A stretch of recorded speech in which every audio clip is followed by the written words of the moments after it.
Espace TV.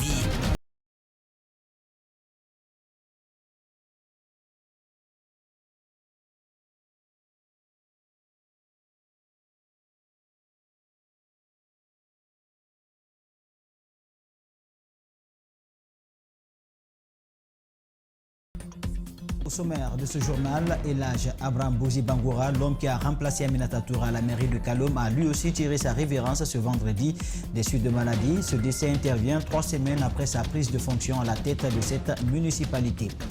La Guinée, à travers le commandement de la gendarmerie nationale, vient de se doter d'une unité d'élite chargée de la lutte contre le terrorisme et les prises d'otages. Les membres de cette unité, au terme de 2 semaines de formation, ont été outillés sur la technique d'organisation des escortes, la sécurité des hautes personnalités pendant leur déplacement.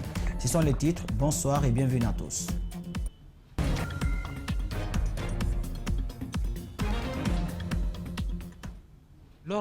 C'est l'information du jour à Kaloum. Le maire Elhadj Abraham Bouzi Bangoura n'est plus. Il est décédé des suites de maladie 3 semaines après sa prise de fonction en succession à Aminata Touré, aussi décédée dans la famille mortuaire où les condoléances d'usage sont présentées. Tous saluent la mémoire d'un grand homme qui a loyalement servi sa commune. Alcini Bari, Aboubakar Keke Bangoura. Lors de sa prise de fonction à la tête de la mairie de Kaloum, il y a à peine 3 semaines, Bouzi Bangoura n'arrive pas à se tenir debout. La maladie le malmène et finalement, elle aura raison de lui ce vendredi. Dans la famille mortuaire, la tristesse se lit sur les visages. Ils sont nombreux à saluer le grand homme qu'il a été avec les actes posés. Un combat qu'il a mené jusqu'à son dernier soupir. C'est un exemple de constance, c'est un exemple de rigueur, c'est un exemple de courage. Et c'est quelqu'un aujourd'hui qui a tout donné à sa famille. On apprenait chaque jour de cet homme-là. Il ne cessait jamais de nous étonner, il ne cessait jamais de nous impressionner. Donc vraiment, si je peux retenir quelque chose à un résumé de mon père, c'est ce que je pourrais dire. Bouzi a été un collaborateur fidèle, un conseiller pour certains, aussi digne de confiance. Ce qui lui a valu l'exécutif de la mairie au décès d'Aminata Touré, témoignent ses proches. C'est un homme de Dieu. Il a fait le pèlerinage 12 fois. Il a envoyé pas mal de personnes à la Mecque. Il a envoyé plus de dizaines de personnes à la Mecque. Il a assuré, il a financé l'éducation des enfants d'autrui. C'est un monsieur qui était très inquiété au service de la population. Sans ethnie, sans religion, il aidait tout le monde. Il était né pour ça. C'était un bonasse. Marié à 2 femmes et père de 5 enfants, le maire de Kaloum a rejoint sa dernière demeure ce vendredi à 17 h après la prière. Et donc à l'âme de l'illustre disparu. Retour sur le Conseil des ministres de chez jeudi. Le gouvernement a pris un certain nombre de mesures pour améliorer les conditions de vie des Guinéens. Le président de la transition et ses ministres se sont aussi félicités pour le retour des partenaires techniques et financiers. La célébration de la journée du 8 mars à l'honneur des femmes est placée sous la présidence du colonel Mamadi Doumbouya cette année. Mamoudou Bouler Diallo pour les explications. Après que le président de la transition ait présenté ses condoléances suite au drame survenu à Concitel en début de semaine, la question sur la cherté de la vie s'est invitée en Conseil des ministres. Le colonel Mamadi Doumbouya a aussi donné des instructions pour règlement du conflit entre l'État guinéen et le projet Simandou. Le président de la transition a pris connaissance de l'état d'avancement des négociations relatives à la construction des infrastructures du projet Simandou, chemin de fer et port. Il a été informé qu'à date, les parties ne sont pas parvenues à un accord. Le colonel Mamadi Doumbouya a instruit le Premier ministre Mohamed Beavogui de réunir tous les ministres sectoriels concernés ainsi que les partenaires pour trouver un accord qui préserve les intérêts de la Guinée et des autres parties. Le président de la transition a relevé la nécessité d'améliorer le panier de la ménagère guinéenne. À cet effet, il a interpellé le ministre du Commerce et l'ensemble du pôle économique afin qu'il inverse la tendance. Des propositions concrètes sont attendues au prochain Conseil interministériel. Les fonctionnaires qui ont fait valoir leur droit à la retraite vont bénéficier d'un accompagnement pour services rendus à la nation. Il a énuméré les critères de sélection du futur bénéficiaire et sollicité le concours du ministère de la fonction publique pour la mise à disposition de la liste des retraités classés par catégorie. Pour la célébration de la journée du 8 mars, le gouvernement entend rendre l'événement toute sa solennité. Le Conseil a recommandé au ministre de la Promotion féminine d'organiser des journées de mobilisation sociale au Palais du Peuple et dans les 7 régions administratives. Dans ce contexte, mettre en œuvre de façon concrète des activités génératrices de revenus en faveur de groupements de femmes. Par ailleurs, le Premier ministre a informé le Conseil de la reprise des collaborations avec les partenaires techniques et financiers, notamment la Banque mondiale. Les membres du gouvernement sont invités à réviser les modalités d'opération pour absorber les financements.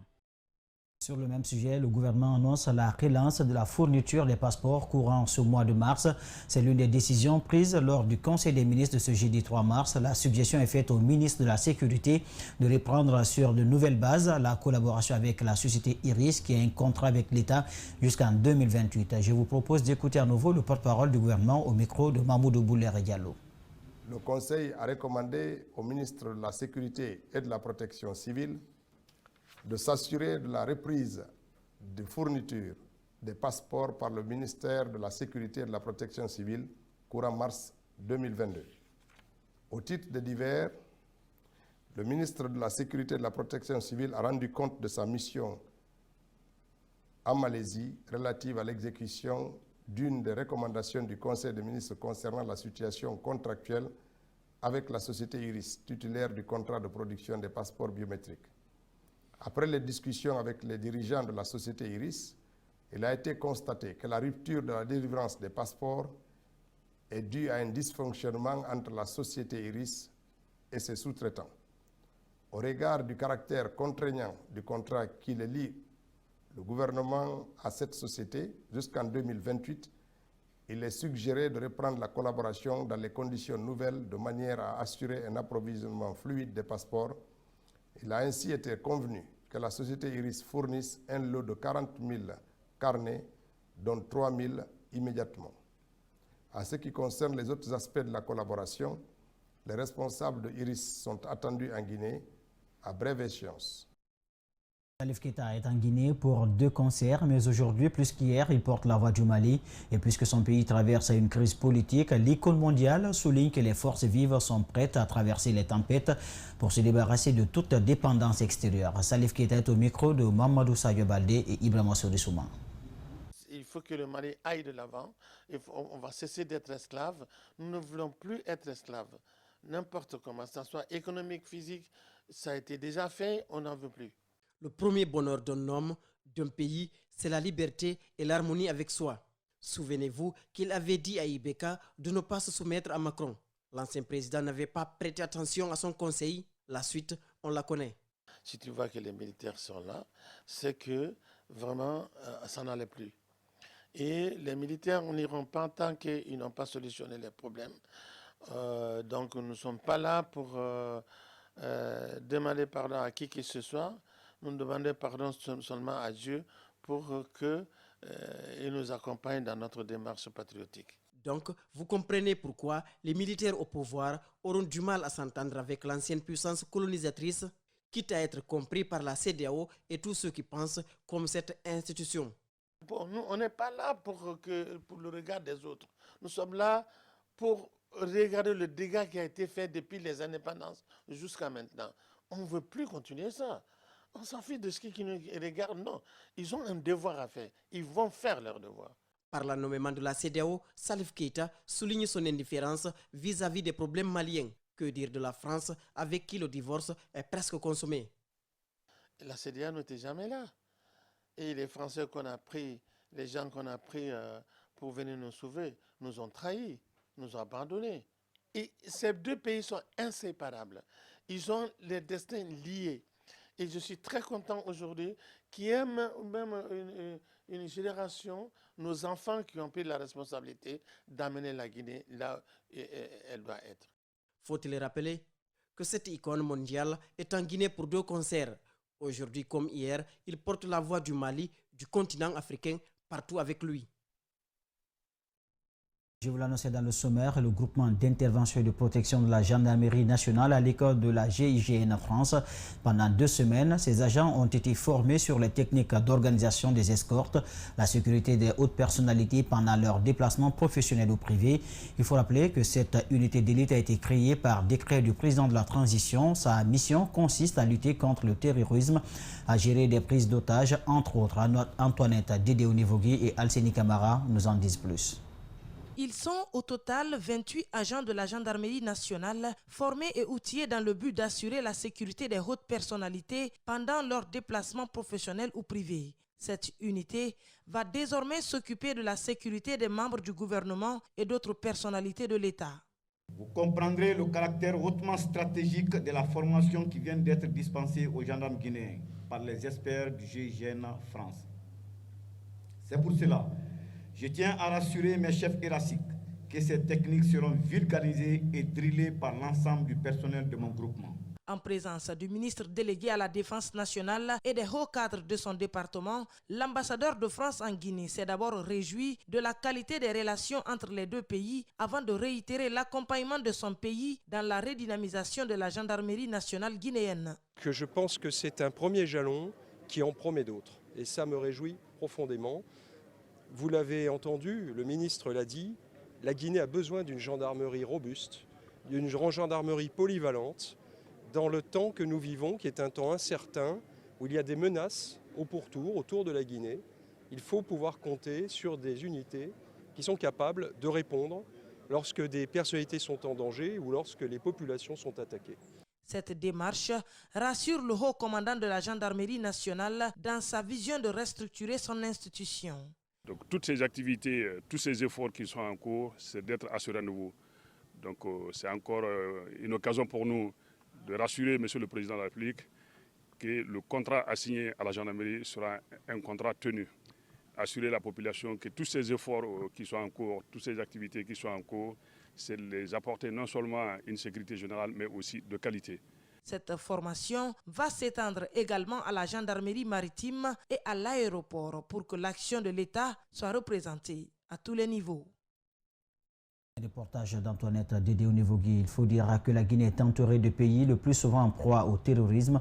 Présent à cette cérémonie de fin de formation du groupement d'intervention et de protection de la gendarmerie nationale, le ministre délégué à la Défense nationale Aboubacar Sidi Camara les a invités au devoir qui est celui d'assurer la protection des populations et de leurs biens. Suivons-le au micro d'Antoinette Dédéonivogui et Al-Sidi Camara. Je ne vous cache pas que nous sommes menacés, vous le savez mieux que moi. Vous êtes sur le terrain. Alors, il vaut mieux se préparer à quelque chose qui va venir, se tromper de ce qui est arrivé, s'adapter, que de ne pas se préparer et être surpris par ce qui va arriver. Vous avez un devoir impérieux de rassurer la population guinéenne en cette période. N'oubliez pas qu'il y a une grande différence entre la sécurité que vous assurez et la perception de sécurité ou de sûreté par la population. Nous ne sommes pas là, on n'est pas colonel pour son escadron, on n'est pas colonel pour sa famille, on est colonel de la nation. Dans l'actualité également, plusieurs arrestations et des blessés sont entre autres le bilan de la manifestation des travailleurs du Space Plast ce jeudi dans la commune de Manéa, préfecture de Koya. Ces travailleurs réclament depuis plusieurs semaines l'amélioration de leurs conditions de vie et de travail. Rosaline Gotomonemo, Ibrahima Souri Sengsouma. Lors de la protestation des travailleurs de Space Plast contre les conditions précaires de travail, certains d'entre eux ont été blessés et arrêtés par la police de Koya, venue pour le maintien d'ordre. Parmi eux, les principaux meneurs de la manifestation. Leurs collègues demandent leur libération. Nous voudrions vraiment que vous nous aidez à libérer nos amis, nos frères, nos sœurs. Ils sont au total une dizaine qui sont incarcérés dans une prison à Koya. Ce travailleur est l'une des victimes. Il nous raconte sa mésaventure. On nous a attrapés et on nous a mis en prison, on nous a enfermés. Et j'ai passé par dire que je travaille dans une autre usine pour qu'on me libère. On m'a fait une caution de 300 000. Les travailleurs grévistes dénoncent le comportement des responsables de l'usine. Ces derniers auraient pris ce vendredi d'autres journaliers qui vont les remplacer. Ils nous ont conditionnés, c'est-à-dire avant de travailler, vous signez, par exemple, vous rentrez pour travailler, vous travaillez pour 30 000, tu signes. Donc avec cette signature, s'il y a une autre grève, tu es dedans, tu n'es pas dedans, on va t'enfermer. Les travailleurs de Space Place ont été arrêtés et incarcérés à cause des dégâts enregistrés mercredi dernier par les grévistes. C'est le préfet de Koya qui aurait donné l'ordre selon plusieurs confidences. Ils avaient dépassé vraiment les limites de la revendication. Il fallait que la sécurité intervienne parce que à partir du moment où vous commencez à jeter des pierres, vous mettez le feu et autres, là c'est pour détruire, n'est-ce pas, les infrastructures. Le vice-maire de Manéa promet de personnellement s'employer afin d'obtenir leur libération et continuer la négociation avec toutes les parties. Il faut noter que les responsables de l'entreprise ont décidé d'une augmentation de 5 000 francs guinéens sur les primes journalières des travailleurs et d'en accorder également aux travailleurs des jours fériés et les dimanches. Le Forum des partis politiques est préoccupé par l'actualité majeure dans le pays. Cette plateforme, composée de 8 coalitions politiques, l'a fait savoir ce jeudi au cours de sa plénière tournante au siège du parti La Guinée pour la démocratie et l'équilibre. Au cours de la même rencontre, plusieurs sujets ont été abordés. On fait le point avec Antoinette Dédé Onivogué. Tout d'abord, le porte-parole du Forum des partis politiques regrette l'exclusion des politiques lors de la dernière visite mixte de la CEDEAO et de l'ONU en Guinée. La classe politique souhaite, pour une transition réussie et apaisée, qu'elle soit associée intimement à toutes les étapes de la présente transition. Quant aux prochaines manifestations annoncées par le FNDC, le Forum exhorte le CNRD à ouvrir un couloir de dialogue, gage de toute quiétude. Fait un appel solennel au CNRD d'accepter la mise en place d'un cadre formel de dialogue pour qu'ensemble, le CNRD, la société civile, la classe politique, ce qu'on pourrait appeler les forces vives, conformément aux dispositions de l'article 77 de la charte de la transition, puissent déterminer le chronogramme et la durée de la transition de façon consensuelle. La plénière a également permis de mettre en place des commissions thématiques liées au dialogue politique et au fichier électoral. Maintenant, nous avons jugé nécessaire de mettre ensemble les thématiques du code électoral, de l'organisation des élections et la Constitution ensemble pour une question d'harmonie entre la Constitution et ces deux autres commissions qui ne doivent pas se contredire. La prochaine plénière tournante, prévue pour ce jeudi, déterminera aussi les autres points à aborder. C'est la fin de ce journal coordonné par André Mossier et Minimono et dirigé à la régie par Lamine Sidibé. Merci de votre attention. Je vous retrouve à 22h pour la grande édition. Bonne suite de programme sur l'espace.